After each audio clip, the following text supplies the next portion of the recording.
Olá, olá! Estamos de volta com mais um vídeo natalício. Desta vez vamos ensinar a fazer enfeites de Natal reciclados. Querem saber com o quê?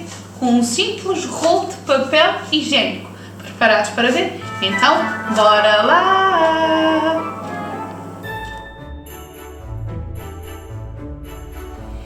Para esta estrela de Natal vais precisar de rolos de papel higiênico, cola branca, uma linha, vou usar a cor vermelha por ser mais ligado ao Natal, brilhantes, uma tesoura e um agrafador.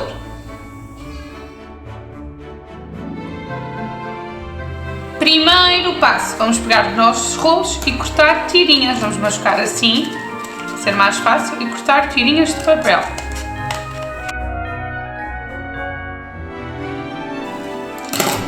E está feito. Segundo passo, vamos então formar a nossa estrela. Para isso vais precisar de 6 bocadinhos de rolo de papel higiênico e vais formar assim.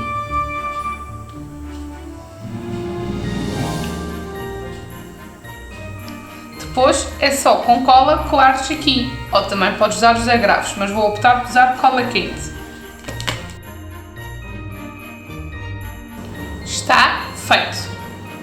Terceiro passo, vais pegar nas outras tirinhas e dobrar assim ao meio, para depois colocares aqui assim. Se quiseres, podes não pôr, eu gosto mais.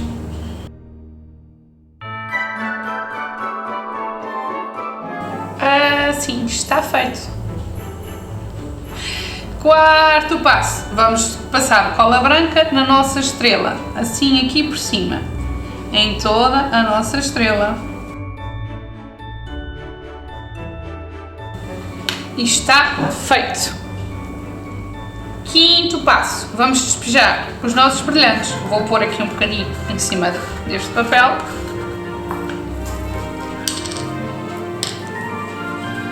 E agora é só passar a nossa estrela assim por cima, molhando nos nossos brilhantes.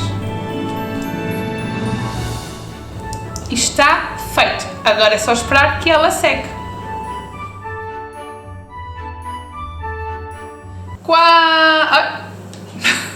Ideia para decorar a árvore de Natal. Ei, para, desculpa. Comecei a ficar todo chato. Um bom dinheirinho. Agora...